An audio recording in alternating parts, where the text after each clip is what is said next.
Mama Murdered a Podcast. I'm your host, AB.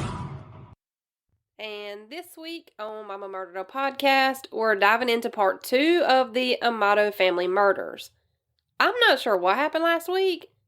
Y'all, it's like I just completely blanked and forgot I started a podcast. I have no idea. But we're here. We're back. I'm working on this. I swear, I'm trying to get my life back together. So, the last episode we went over Grant Amato's early life and then how he spiraled into a porn addiction with a cam girl after he got fired from his nursing job. And we left off talking about the many times that Grant had stole money from his family and friends in order to pay these expensive cam girls' charges. Which, obviously, in turn, this caused Grant and his parents to argue, leading to Grant's dad, Chad, kicking Grant out of the house and basically warning him that if he ever stepped foot back onto their property again, that he'd kill him. And since this is a part 2, as always, if you haven't already, go back and listen to part 1. I would highly suggest that you do that before you start here, or else this episode is not going to make a whole lot of sense to you. So with all that being said, my apologies out of the way, and without further ado, let's get it. So, Chad and Grant got into a pretty explosive argument about Grant not working and not even so much as looking for a job. And obviously, Chad and Grant argued about Grant stealing money to pay Sylvie the cam girl too. Chad was completely fed up with Grant and all of his shit. He was done letting Grant sit around the house all day, playing video games and watching porn, and he had grown pretty tired of having the same conversation with Grant about finding a job and trying to pay back his debts. So, this time after the argument, Chad told Grant to get his shit and get out of the house. He even warned Grant that if he ever stepped foot back onto his property again, that he would kill him like we said. Now, after Grant was kicked out of the house, Chad had Grant's phone turned off. Now, according to Grant, after being kicked out of his parents' house on January 24th, 2019, he met up with his brother Cody, and Cody gave Grant one of his credit or debit cards to use just so that Grant would have at least some money for like essentials like food, water, gas for his car, whatever. Grant says from here, he claims that he slept in a Publix grocery store parking lot overnight in his car. Grant later claimed to police that he had a job interview the next morning at 10 a.m., so this would have been the morning of January 25th, 2019. That would have been the very next day after he had been kicked out of his parents' house.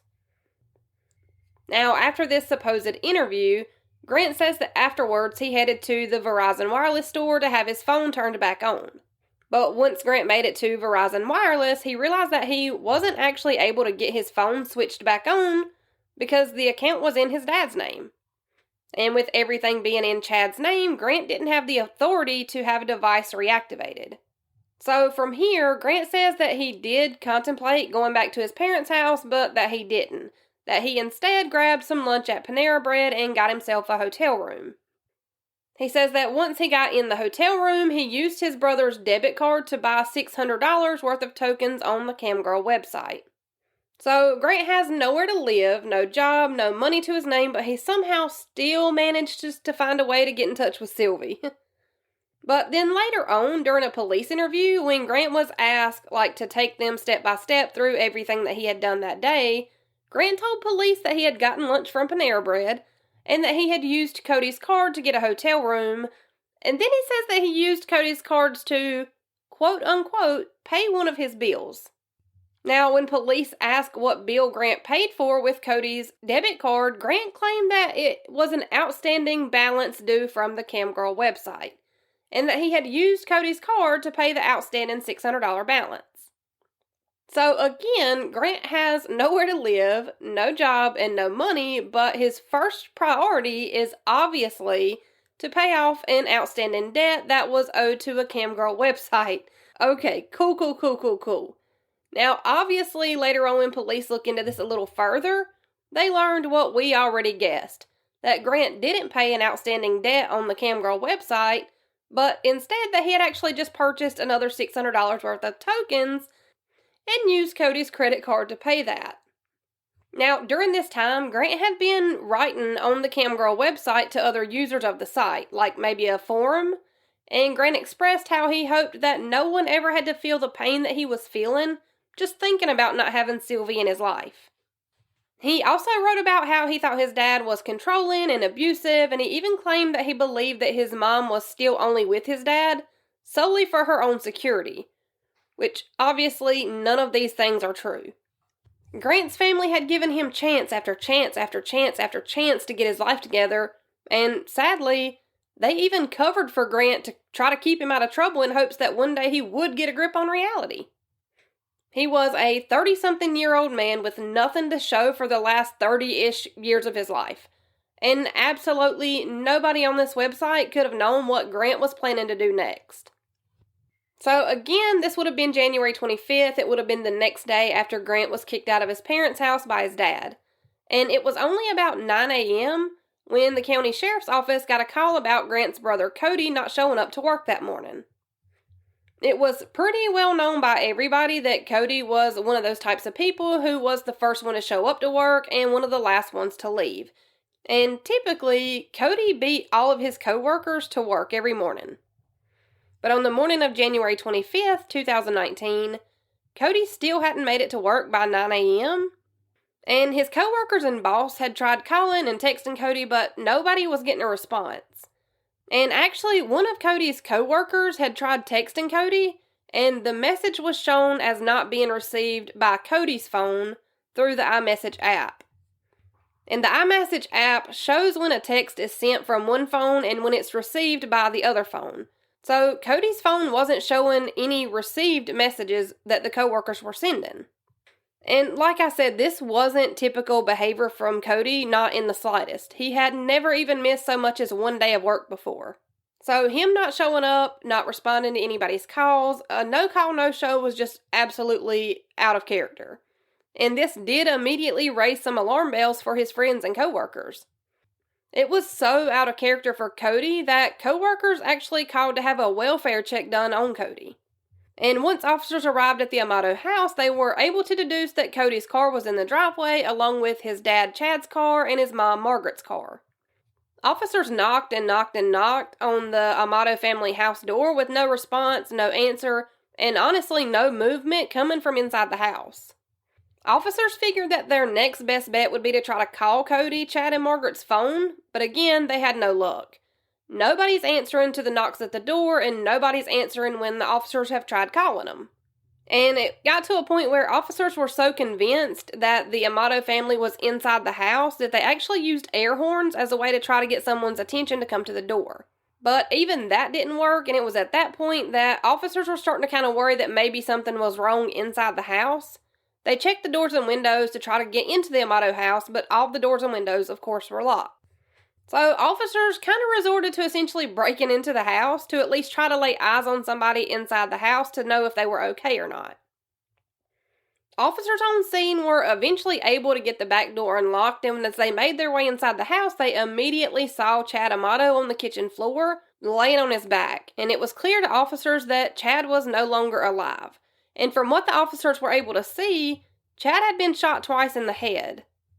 And at a glance, the officers did notice that Chad had a gun holster in the waistband with a handgun in the holster on his pants. But there was no sign that Chad had actually attempted to unholster his gun. So as officers walked through the house clearing each room, they went to clear a storage closet that was right off the family's garage. And this is where officers would find the body of Cody Amato curled up in the fetal position, covered in blood, and still wearing his nursing scrubs. It was almost as if Cody had come home from work the day before and had been shot before he'd even had time to get inside the house good. It appeared as if Cody had been shot in the face, and it was evident that he was also no longer alive. But there was also a handgun that was found nearby where Cody's body was found too. But again, it looked as if Cody hadn't even tried to retrieve his gun. So officers continued walking through each room of the house, and it was in the Amato's family home office that Margaret's body was found slumped over the computer at the family's computer desk. She had a gunshot wound in the back of her head. There were only 2 remaining members of the Amato family that couldn't be accounted for, which were Grant and his older brother Jason. But neither Grant or Jason had been inside of the Amato house at the time that police did their initial walkthrough where they found Chad, Margaret, and Cody. Now, it was later able to be determined that the first shot to Chad's head actually hadn't even been the shot to kill him. It was also able to be determined that Chad had been shot the first time in the back of the head, and it seemed like he had tried to crawl away from his attacker before he was shot again for a second time in the back of the head. But what officers found kind of interesting as they finished clearing the house and once they started actually taking in the crime scene is that even though Chad had been shot in the back of the head, his body had been found rolled over to make it where Chad was laying flat on his back when he was found, which, since he had been shot in the back of the head twice, you would kind of automatically assume that his body would have been found stomach side down. But that's not how Chad was found. Officers actually later pieced together the thought that maybe the killer had rolled Chad's body over onto his back so that they could clip the gun and the holster back onto his pants just to make it look like Chad would have had access to his gun throughout this struggle.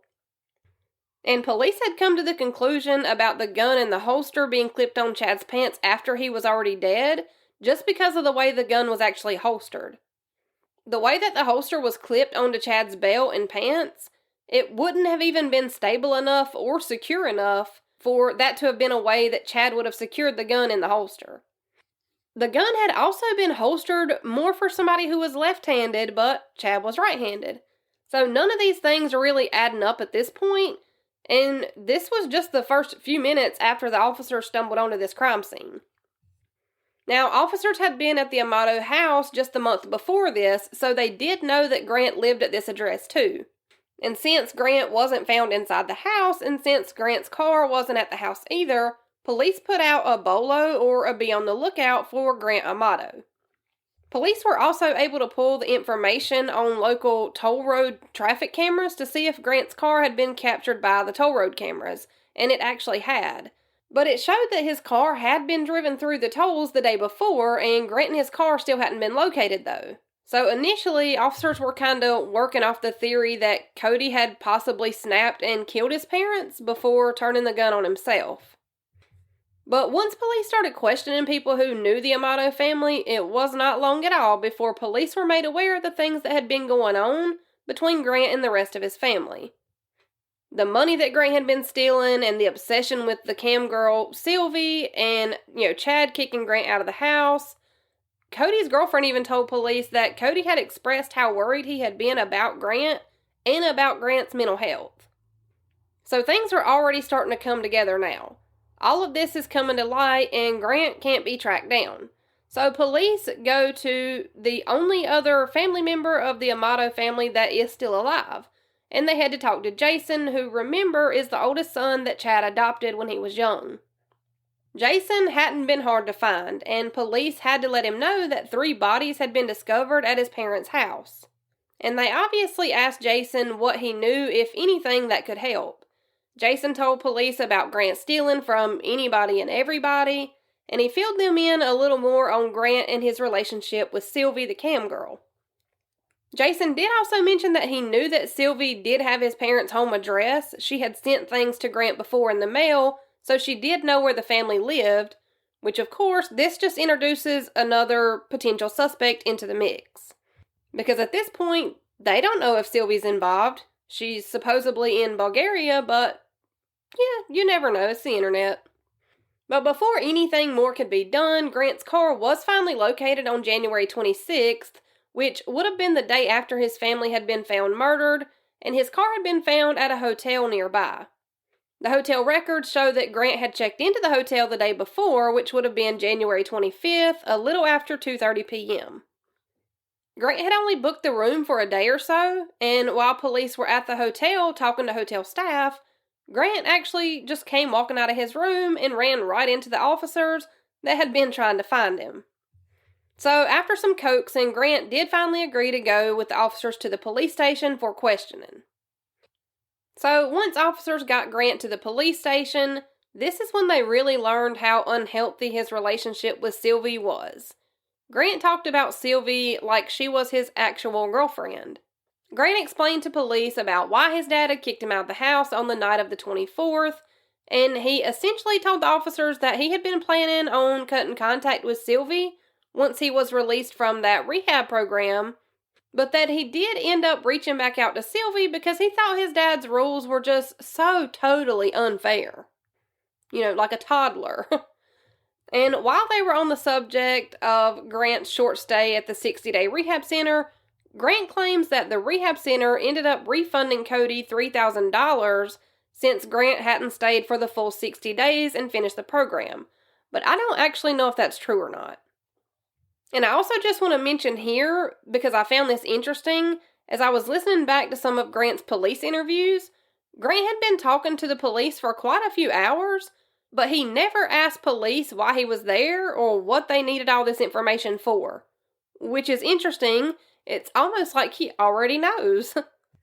Grant had already been caught in quite a few lies during the interview already, and firstly, Grant had lied to police about meeting up with Cody the day of the big explosive argument that he and his dad Chad had gotten into. Grant had tried to claim that he had met up with Cody after the argument that he and his dad had, and that Cody had given Grant his credit and/or debit card, and that Cody had basically told him that he would talk to their dad and try to get things worked out for Grant so that he could go back home. This was a lie. Grant also lied when he told police that he had spent the night in his car the night of the fight and that the next morning he was planning to go back home. But he took it a little too far because Grant told police that he drove all the way back to his parents' neighborhood before he changed his mind about going back home, and that's when he turned the car around and rented the hotel room. So, obviously, police asked Grant if he saw or heard anything suspicious while he was riding through the neighborhood before he changed his mind and rented a hotel room. And Grant told him that he hadn't seen a thing suspicious before he turned around to rent a hotel room instead of going back home. And we all know this is a lie because if Grant really had driven all the way back to his parents' neighborhood before he decided to turn around and rent a hotel room, then he would have seen all the police and news vans surrounding his parents' house. So we already established that Grant is a master liar, or at least he thinks he is. But now the police are getting a little taste of the ways that Grant lies so bad, because once police asked Grant, like, hey, how did you miss all those police cars and ambulance and news stations that were parked in your neighborhood when you rode through before you changed your mind and rented a hotel room?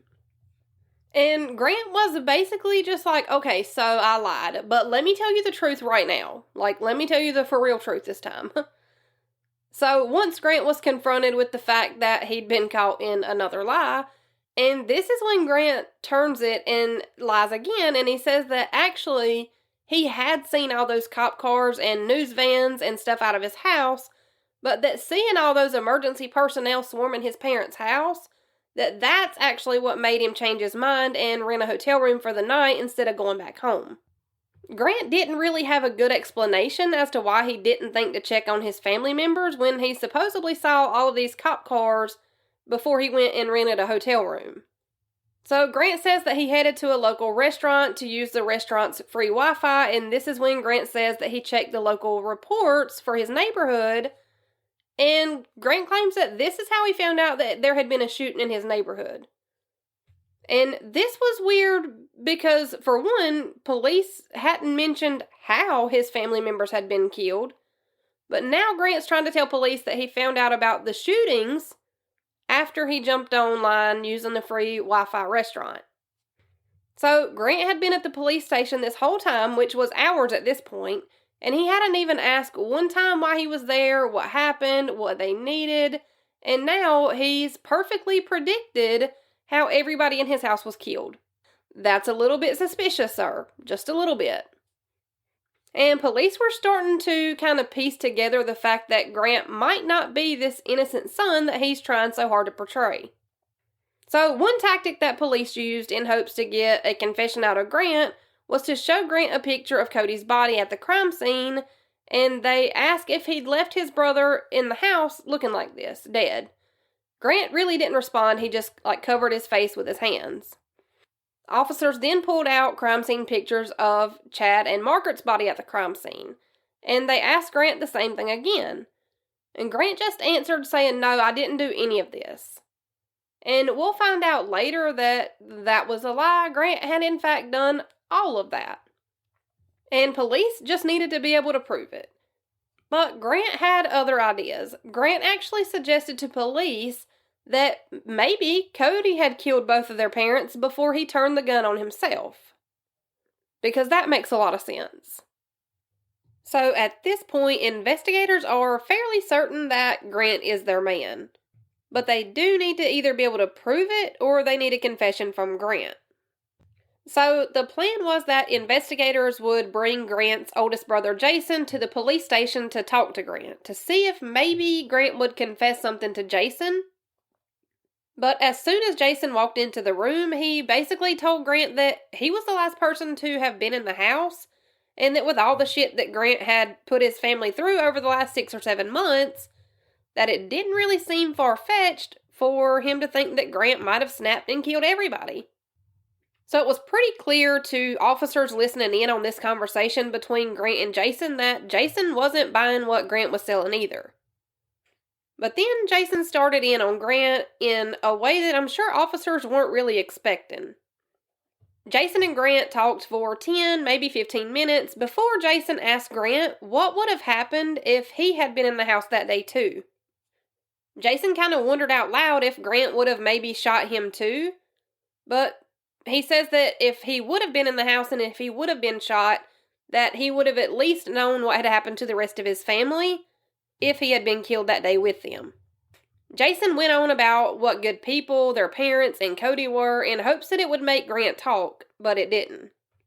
Grant instead just agreed with everything that Jason said about their family members. So from here, it's time for crime scene investigators to get to work looking through the Amato family house, Grant's car, and the hotel room that Grant rented for the night.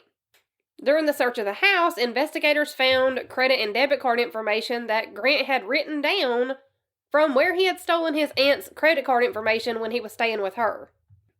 And while crime scene investigators were combing through Grant's hotel room, they located multiple different credit cards, all of which who belonged to Chad, Margaret, and Cody Amato. So it's safe to say that after Grant murdered almost his entire family, he stole the credit cards that would have had to have been likely on their person at the time of their death. So it seems kind of like maybe Grant killed Chad, Margaret, and Cody and then took their wallets out of their pockets or their wallets out of their purse and just cleaned out any credit or debit cards that they may have had. Which this tracks for Grant. This is kind of his thing.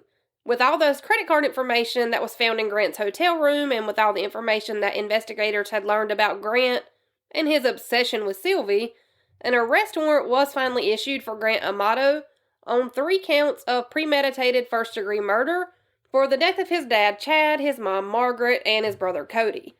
Grant was taken into police custody, and a bond hearing was set for March 27th, 2019. At this bond hearing, Grant's defense attorneys argued that he should be let out on bond because there hadn't been any physical evidence that had been able to tie Grant to these 3 murders. Which, this does kind of make sense because Grant did live in the same house where Chad, Margaret, and Cody were killed, so obviously Grant's DNA would have been all over that house. Grant's attorney did try to get Grant out on bond so that he could help with the preparation of his trial, but after Grant's oldest brother Jason took the stand and kind of laid out everything that had happened in the Amato family over the last 6 or 7 months, and then after the prosecution played the recording of Jason and Grant in the interrogation room talking, the judge denied the request for Grant's bond, and he was taken back to his jail cell after that hearing was over. But another bond hearing happened the following month, with Grant's defense attorneys again pointing out the lack of physical evidence that tied Grant to the actual murders. And this time, the request for bond was actually approved, simply because the prosecution didn't have any new evidence that could really link Grant to these triple murders. So, a $750,000 bond was set, and this bond was set for $250,000 for each count of murder. But even though a bond was approved and an amount was set, that still came with a few stipulations if Grant was somehow able to find a way to pay 10% of $750,000. And those stipulations would have been that Grant wouldn't be allowed any internet access at all, which he would have never been able to abide by. He would have also had to have worn a GPS ankle monitor, along with a few other things like not having any contact with anybody involved in the case, etc., etc. Grant obviously wasn't able to make bond because he didn't have a job or a life outside of his pretend girlfriend. And even behind bars waiting to start his trial, Grant still wholeheartedly believed that Sylvie was his girlfriend and that she was just as much in love with him as he was in love with her. Grant even wrote letters to people claiming that he and Sylvie had plans to take a cruise together once all of this jail stuff was behind them. He really is the definition of Delulu. Grant was in fact so delusional that he actually tried to access his parents' life insurance money to help cover his bond, which this request was very obviously denied by the insurance company, considering that he was literally awaiting the trial for the murders. That actually wasn't Grant's only attempt at coming up with bail money, though, because he was also offering to do interviews with news stations and media in exchange for bail money. Yes, he is crazy as hell, y'all. But luckily, none of these strategies worked, and he was just kind of stuck in jail while investigators collected mounds and mounds of evidence that would be able to be used against him during trial. Investigators were able to find literal hundreds of thousands of dollars worth of receipts from Grant's token purchases that he would use when he would see, chat, and video call with Sylvie. I think it was somewhere around the $200,000 mark. Investigators also collected an uncomfortable amount of photos and videos of Sylvie that Grant had saved. And it was finally on July 15th, 2019 that his trial started. The prosecution did their thing and they laid out the theory that Grant's family was no longer in favor of supporting his camgirl habits, and that once Grant was given an ultimatum of either, quote-unquote, being with Sylvie, or his family no longer supporting him and being in his life, Grant obviously chose his fake relationship with Sylvie. The prosecution then explained that Grant felt the need to murder his parents and brother, and that the murders had happened so that Grant would be able to at least have some means of money if he could collect his parents' life insurance money and empty his brother's bank accounts. Then Grant would finally have everything that he'd ever dreamed of this whole time. He would have a pretty good stack of money and nobody to complain if he spent it all on Sylvie. It was also learned during the trial that only a couple of hours after Grant shot and killed his parents and brother, he tried to log into a grocery store's Wi-Fi to connect with Sylvie and talk to her. Again, he's crazy. Hours after he killed his parents, he's trying to get free Wi-Fi to talk to his pretend girlfriend. The trial ended up being 2 weeks worth of evidence and videos of Grant talking to Sylvie, and 2 weeks of the prosecution laying out every person that Grant stole money from. And after all the information was laid out, it was pretty clear to anybody who was in that courtroom that Grant was completely obsessed, infatuated, and although it was delusional, he thought he was very much in love with Sylvie. So much so that he was willing to kill for her. Grant's best friend was also brought in to testify during this trial because the gun that was used to kill Grant's brother and parents actually belonged to Grant's best friend. And his best friend had noticed that his gun was missing before the murders ever happened. So after closing statements were made on July 31st, 2019, the jury was sent off to deliberation. And surprisingly, it took the jury 8 hours to finally come back with a verdict. The jury came back with an anonymous verdict that Grant Amato was guilty of all 3 counts of premeditated first-degree murder, which could possibly carry the death sentence. So on August 12th, 2019, the sentencing hearing was set to begin, and at the sentencing hearing, Jason Amato addressed the courts and said, quote, "One of the biggest things I miss is being able to talk to my mom. It's been 208 days. Though they are gone, I want people to know that Chad, Cody, and Margaret were amazing people." After this, the judge announced that Grant Amato would serve life in prison without the possibility of parole. And that should have kind of been the end of Grant and his shit, but it wasn't, because shortly after this, in August of 2019, Grant filed to appeal his convictions, which is actually laughable, but thankfully his appeals were denied and his sentence was upheld. And that is all I have for you this week. I do believe there's a Paramount Plus either movie or show about this case called Control-Alt-Desire if y'all want to check that out. Like I said in the beginning, I have no idea what's going on with me, but I'm going to figure it out. I don't know. I'm in this funk where I just don't want to do anything at all. And I hate it here. Actually, I hate it here. It sucks. But I'm trying to pull myself out. So I'm going to do better. I'm going to try to put together something for Patreon for Friday. Maybe like a Halloween themed case. It'll be the day after Halloween, but, we all love spooky season over here. So, I guess let's do it again. Same time, same place, next Wednesday. See you then. That's how my mama murdered a podcast.